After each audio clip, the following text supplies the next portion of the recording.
All right. I'm good. Sorry. Okay, wait. What were you saying? Really fine. It's like now we on the spot. No, Oh, just ignore it. Yeah. Yeah. But yeah, What what do you? Yeah, like you were saying, like you liked the spirit. The spirit of like images. artwork, and I'm like, I think the spirit is the emotions, right?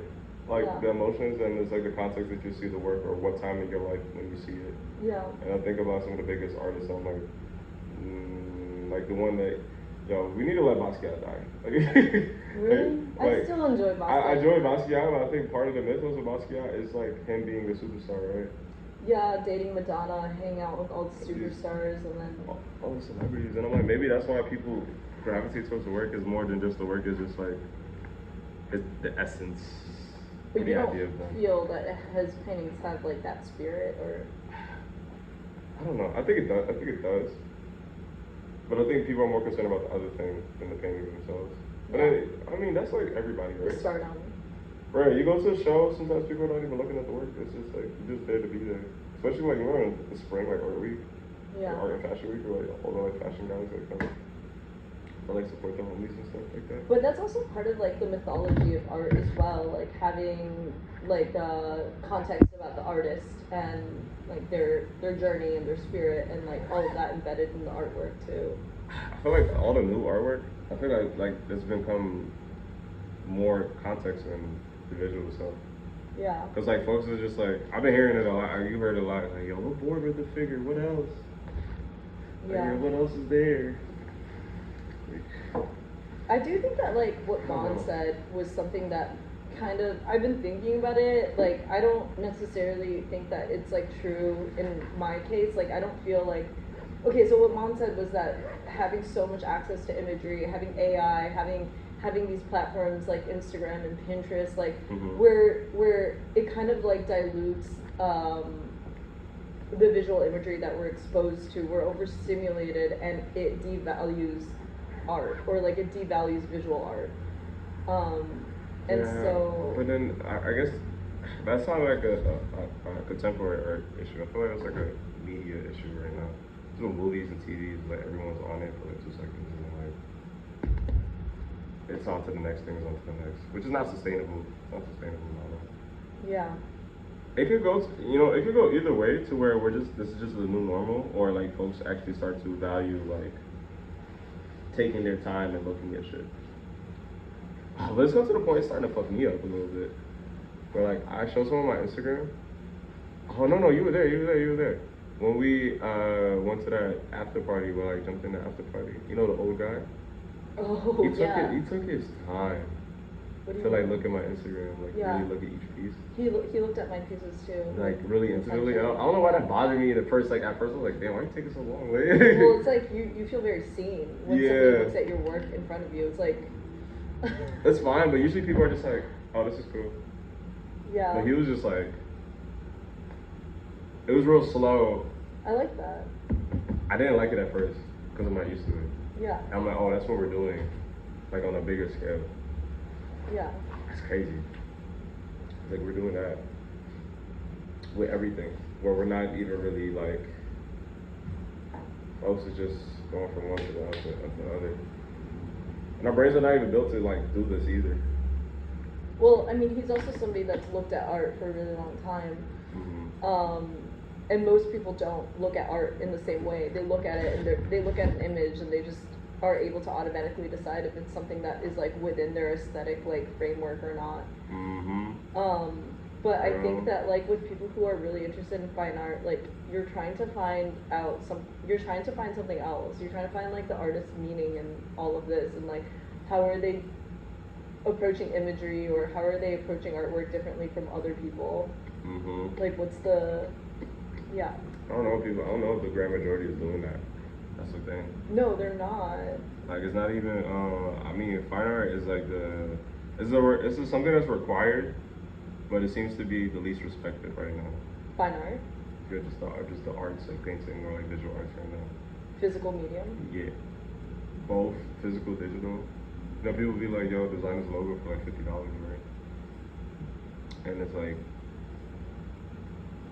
how do I describe it? Or like your parents would be like, don't go to school to do art.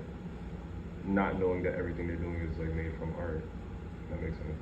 Yeah, And well, like, I they don't mean, realize it's do you significant. think it's like, you mentioned like the price attached to it, do you think it's because like there is a devaluation in art and like so much of our world is like about capital now and about profit driven? Everything is like profit driven. It's a lot of things. Like, it's a lot of points. It's more than one thing. It's like, it's not like, yo, this is the one reason. Because we can talk about like the post gatekeeping, like context. You mean like artist gatekeeping? Or just like the system gatekeeping. Like if like some art, if you don't know where it comes from, you're not gonna appreciate it. Right. Or not know anything about it. Right. Sometimes I feel like on purpose. Oh, you mean like people being purposely opaque in like the way that they Like, talk about art? An easy example, I can make some shit up right now. Like this fucking cinder block. Yeah. You can see that in the moment, and it's a regular person's like, it's a cinder block, something. Right. But if you're in the fine art world, like, oh, that's Snifflesmorph. Snifflesmorph carried these cinder blocks all throughout Switzerland for 10 years, and they put them in this one spot. And it was a statement about undocumented labor. You know, it'll be like a whole fucking paragraph. Yeah. It's a regular person. They're like, who the fuck is Snifflesmorph? You know, like, it's like that dynamic feels kind of gatekeepy sometimes. I'm not gonna lie. It does. I think that's like most people's fucking tip with the art world. Like most people don't like the art world. A lot of my friends in fashion actually have expressed it to me that they feel like people in fashion are easier to get along with because there isn't that pretension about like not knowing and that fear about not knowing. You don't get shamed if you don't fucking know like something about history or like the context. You don't know Biddlebob? Yeah. Biddlebob's been painting for 30 years. Yeah. This is their retrospective, and I'm like, who the fuck is Biddlebob? And like before I even was, there's like hella paintings or hella pieces that before I did fine art, I just didn't like it as a teenager. I'm like, this is ass, this is doggy. And then after I got the education and understanding, I'm like, oh, okay, I get it. This is kind of good. I got to come with a new perspective. Totally. Most people don't get there. They're just Yeah. kind of like, this is Biddlebob. I'm not. The name keeps changing. Who's that Italian guy that paints the fucking bottles again? One of my friends came in and told me about him. Who? The guy that spent Morandi. I don't know him. George Morandi or something. Look him up. He literally spent his whole life painting these like still lifes of bottles. And at first I was like, this is ass, like seeing it out of context, just like one painting. And then my friend like basically explained how he spent his whole life doing this, and at the end of his life he felt like he had so much left to explore in these paintings of bottles. And then I started to appreciate it because I think he's looking at bottles in a very different way from other people, which has kind of changed the way I kind of approach figurative painting as well. Yeah. No. I don't. No, but some of these bottles are fucking worlds. There's like landscapes in some of these bottle compositions. I feel it. Maybe that's like art. You know how like you separate art from the artist? I don't think that's very possible. Because you kind of need this to appreciate it. You kind of need that context ready to appreciate it. Well, I think his work is meant to be seen in a room where like it's like all of his work all together, and then you can kind of understand it. It's a dilemma. I gotta put in like an essay. Like I got too many thoughts around this, like the whole thing, because I'm like, the spirit or the essence of work. What can you do as a creator to get people there? If that makes sense. You mean like to get people to experience the artwork in the context you want them to experience, or maybe that's something that's out of your control. I think it is. I think a lot of art is out of our control. Yeah, because then it's like there is like the death. Like I feel like the death of the artist or the death of the author is very true in this world. Like once we let our art go, like it kind of just runs by itself. Off the top, I'm thinking like the best thing you could do is just live a life and do shit outside of the studio. I think so too. There's been so many people telling me to spend more time in studio, and I'm like, I think it's really important to actually like go and be like a fucking human, because like how are we supposed to make anything good if we don't have any context to relate to other people in this world? We're just in the studio all the time.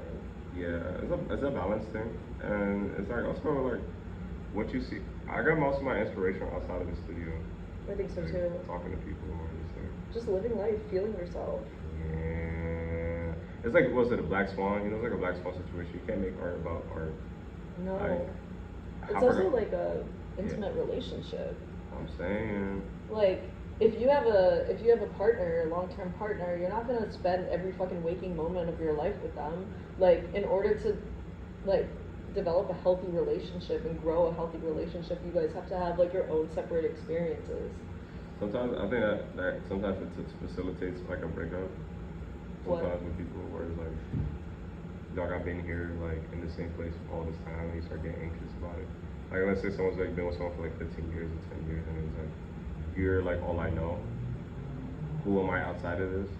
And then some people, when they have come to that conclusion, their first instinct is to just like flee. It's just like, I need to know what the fuck I'm doing, and who I am. Yeah. Or sometimes like this feels meh, and I need to know if there's something that can be better or not be better. I'm not saying that's the right thing to do, but it's like that same dynamic is where you're just stuck in familiarity. Is that how you feel with your artwork too? Like once you feel stuck in familiarity too much, do you want to? Is that even a word? Familiarity? Yeah. Okay, word. Alright, bet. I thought I was. Did I just make that up? It's fine to make up words. Mon recently came up with this word, colorific, and I've been using it all the time. Yeah. I think both of our works are pretty colorific, and I love it. I'm trying to be less colorific. That's what he told me. He told me I should be less colorific. I was trying to push against my colorific tendencies, but they just keep happening. For me, I'm just gonna like know when to bring it out and when to take it in. The colorific? Yeah, when to be saturated, when to not be saturated. Because it feels like I'm using paint straight out the fucking tube, so I've been using like a lot of gray and white. And these next two paintings, I'm using a lot of gray and white. Yeah. More. Oh, I like your more monochromatic paintings actually. Yeah, me too. The red one was really nice. The red angel. Like, so I want to be able to tone it down and not photorealistic. Like that's kind of. Photorealistic. Not photorealistic, but in the sense of color. Oh yeah. Yeah, definitely. I think like, yeah, actually I feel like a more focus on color and like the relationship between light and darkness in your work is really, it really speaks to me. Like I feel like that's. I feel like I can push it. I could push it both in a fantasy way and in like a realistic way. Yeah. Cause like one of my favorite paintings is one where I went more on the realistic side in the way I colored it, not necessarily how I drew it, the way I colored it. That was this one right here. Oh yes, I love that one. Yeah. That one is absolutely beautiful. It reminds me of like being in Hawaii. Yeah, cause like I used the photo. In Hawaii? No, I just used a photo of like a road trip, so like on the road. Yeah. Like, it was like a forest, so I just drew it all like cartoon like. I think it's the shirtless. Yeah, and then like the colors are like really very realistic, like because it's straight from a photo. I'm like, I think I want to do more of that. I kind of wanted to do a series with this character too. Who are the characters in your work? Like people, I like mix a bunch of people together. Friends? Sometimes friends, lovers, people I see on the internet. If you like do something cool, because I don't use reference sometimes, but I could be thinking of like a couple people and I'll take like you ever play like an MMO, like RPG, like design a character, just like how you can design your own character. Oh yeah. It's like me mentally, like Yeah. Looking through hairstyles, like looking through like skin tones and facial structures. What, like The Sims? Yeah, mentally. So I'll just do that. Yeah. I'm like, oh, this character works for this like context. I do have an issue with representing people that I know in my paintings, which is like something I'm trying to struggle to get out of because I think it's really hindering my work. Like I love doing self-portraiture, but like at a certain time, like I'm just like, all right, I'm not that obsessed with myself that all I want to do is self-portraiture. Like I don't care that much about myself. It's not like you need a muse. I do need a muse, but I also, like, you know that one photographer that took that picture of that girl being, what's his name again? That girl, the little starving girl, and like, she was about to get eaten by a vulture, and he took a photo of her. What? I don't know this one. I'm not Kevin something. Oh my god, what's his last name? I'm so bad with names. Anyway, but this is another good painting where he got really canceled. He won like some huge prize. Was it the Nobel? No, he won something, but it was crazy. And then like after that, he killed himself because he received so much backlash about the ethics of representing people through like a camera or like just through art in general. And then I've been thinking about that a lot. Like, how do I like ethically represent people in my work through my perspective without like being immoral? Oh, I feel you. This Just make it up. That's why I said just make your muse, make a muse. You mean like mix it up and like not have this person be like so totally photorealistic? Yeah. Yeah. That's what I'm doing. That's what I do too. That's what I try to do too. I try to hide their faces and try to hide like certain things and alter things, but no, it is a concern, and then like you don't want to dilute the work to the point where it becomes weak either. I feel you. I don't think it'll be weak. I think if you're good enough at understanding the face of the figure, making one up is like not super hard. Because all you gotta do is change them like once a feature. What do you think about that painter? Her name is Alexandra something, but she does like photorealistic like paintings of like men, and then they're often framed in a way that is like really objectified, like super objectified. She did one of Luigi. Alexandra, she was in the hole. Let me see. Alexandra, type in painter Luigi. Like Luigi Mangione? Yeah, Mangione.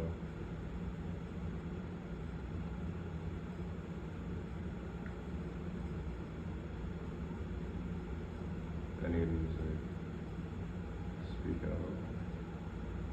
No, hold on. Type in Alexandra.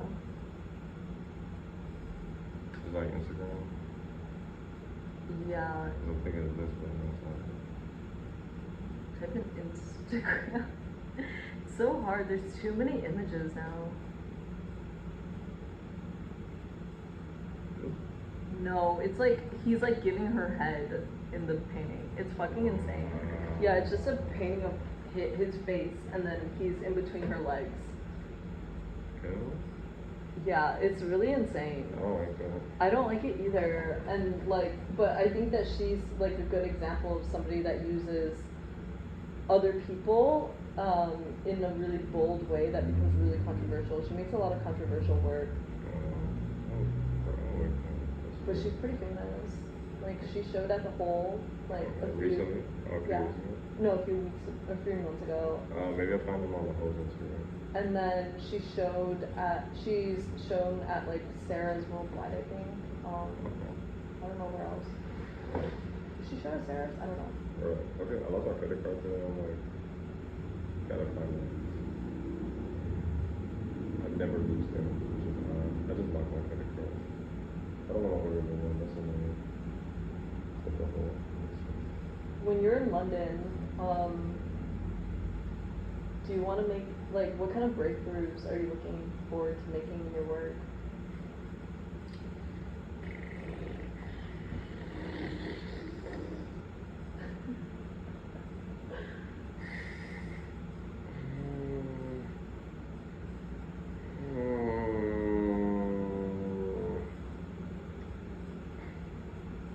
Don't know.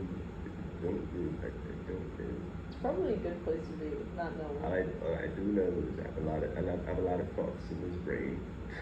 Yeah. I need to get on paper. I might fuck around, turn into a fucking writer, like unironically.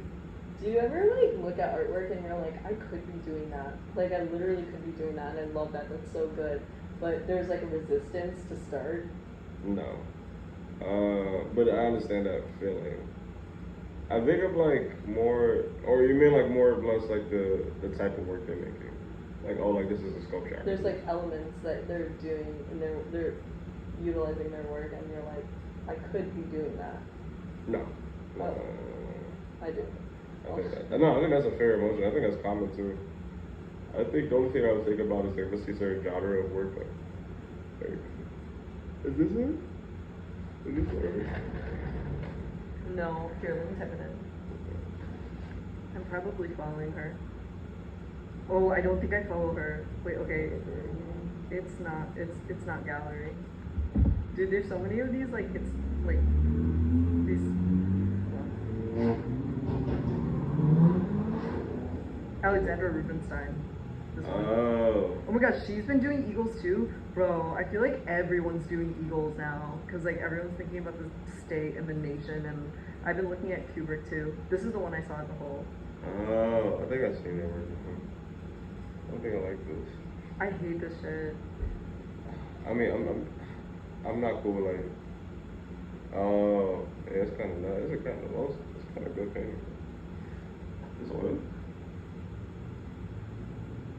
It's pretty good. It's oil, yeah. I mean, it's well done, but who the fuck cares about well done paintings? Like, I see so many photorealistic paintings all the time. They're good, but like, what's the idea behind it and the critical thinking? Bro, I found out. You know Thais Kapoor? Who? Thais Kapoor? Look at this. Some of these are funny. I don't like that. I don't like it either. It's like so fucked up, but it's also kind of funny. But it's like so fucked up. I got feelings about that. About. I mean, but this is why she's doing so well, because she's so controversial, and like she's also just like likes to. I feel like she likes to poke people. Like a knee-jerk reaction. Yeah. I don't know. Yeah, I guess people like that shit. I don't. People love bad people. Fine. And people like people who are in tune. That makes sense. It's just like different. I think people love to see art that is provocative, honestly. I feel like if any emotion, if you feel any emotion too strongly, people are likely to like latch onto it. You know, because I was talking to my friend about that. It was like, yeah, we're yapping. You gotta yap again. The collector comes. I was talking about how people be like, oh, people make their best work when they're depressed. And I feel like that's not necessarily true. I feel like people make the best work when they're in tune with a specific emotion. It's just like sadness is the easiest one to get in tune with. Yeah. Because it's all around us. Because it was promoted on a like, or keep the system going. Like sadness is always promoted. Yeah. And that's what we grew up around. And trauma, just depending on where you come from, sadness is just always there. So it's a lot easier for you to tap into that than it is to tap into like happiness. Really? Because like there's plenty of people, making it. Anger is also an easy emotion. I think Alexander comes from anger. Yeah, or any emotion. But I say most common one I see is sadness. Or like negative emotions. I think that's a better one. I kind of feel like the most common one I see is happiness, which is low-key kind of boring, honestly. I've been seeing a lot of happy-ass art, like, all over the place, and it's so boring. Okay. I haven't seen a lot of art, period. I haven't seen a lot of art, period. I have, like, a second, like, Instagram to, like, look at art. I don't rarely use it. I just use it to test my IG photos before I upload them. Yeah. But, like, I don't know. It's been cool seeing art in person. That's one thing I like about New York is like I get to see so much shit. You'll see the same thing in London. It's just gonna be a different landscape. The same, literally the same shit. I mean, I guess it's less like concentrated areas, so you gotta walk or you gotta take a train. Yeah. You need to go to Paris. The art in Paris is amazing. Really? Yeah. Have you been to Paris? I've been to Paris twice. I want to go back. I really don't have a great experience in Paris. I just got my paintings back from Paris, and they're hiding behind over there. But they're the first paintings I've ever made, and they kind of make me cringe when I look at them. But also, I just have a terrible experience with the people in Paris. But the work was amazing. I don't like how they don't believe in AC. I don't like how they don't believe in AC. I don't like how racist they are. Mm-hmm. They're so racist in Paris. I don't know about how they are to black people, but to Asians, they're really racist. I think they're just anti like foreigners. Yeah, for sure. I don't know what that's called. They don't like Americans. Yeah. Which is fair. I don't really like Americans either, but I mean. Those stupid little accents. I'm not a fan of France right now. And maybe it'll change if I ever go there. Like, why are you not a fan of France? All the reasons you just said. Oh, the racism mostly? Yeah. Yeah. I know what you get I mean, I think London will be better. I think you can make any place like good with enough effort. It's just like the amount of effort it takes. Like there's the difference between like living situations and the people you have in it. Does that make sense? I definitely think that like we're at a time, especially after that passing of the Big Beautiful Bill a few weeks ago. They passed that shit? Yes. Have you been living under a rock? Oh yeah, you have. I mean, I see they proposed it. I didn't know they passed that shit. They passed it. They passed it because like not enough people called their fucking representatives because this democracy is broken. But we're not in a democracy. We're not. We're in a republic. A republic. Yeah, that's what America is. But basically, I woke up and I had like a panic attack at 3 a.m. and I was like, I need to leave this country. Oh, yeah, a lot of people feeling that right now. Like, I feel like I feel like this country has totally failed us. Like, when we make an income, as like somebody that makes a lower income, I get 30% of my income taken out of my taxes, or say taken out of my check. And then on top of that, I don't get health insurance. Yeah. If anything happens to me, I'm totally fucked. I already have like an incredible amount of student debt. Oh, you have debt? I have so much debt, it's insane. My God. I'm fucked. Like, I need to escape the country. But what I'm trying to do is just like make some, oh my God, that floor is so dirty. And you know, I should have asked that. Well, I'm right here. It is so gross. I just swept, but like, it's so gross. I feel, I mean, this is outside closest one. okay. I needed to correct my thing. But I will say, like, I need to figure out the next country I'm gonna live in. Okay. Spain? Is Spain? I don't know. I mean, if you had to, like, absolutely have to, what would you go to? That's the question. That's the thing, I don't know. I don't want to go to like another white country. But I feel like that's the only move. And I don't want to live in China either. Sorry. So you said sorry? Yeah. Sorry like, to who? Sorry to my ancestors. Ancestors? Yeah, sorry to my ancestors. But they didn't want to live in China. They probably would have said the same shit. Yeah, like, that's why we're here. I think I'm like ancestors, if they grew up in the same thing on the same shit we was on, like, they'd probably be the same if not worse. I mean, that's why they tried to make their exodus from China. Oh, they did. Mm-hmm. Oh, like, I like New York. I think the city just needs a little bit of tweaking. But you know what really might happen in the future in the United States in the next 100 years? what? It might be like low-key like the UK situation. What do you Where it's like a mean? different, like we're already experiencing it, but Yeah. going to like different states has completely different lifestyles and like different sets of laws. Yeah. Like that might be further like pushed Yeah. to where it's like in a separate country. Yeah. Like I could definitely see that. Also size-wise it works. Like size-wise, like Yeah, going it's from so California to New York is like completely two different things. They have completely different set of rules, and I'm like, it's almost like you're going to a different country. Yeah, it is. It's so different. So it might be similar to like Europe. Well, I think isn't every country like that? Like in China, you go from like Shanghai to Beijing, it's completely different. really?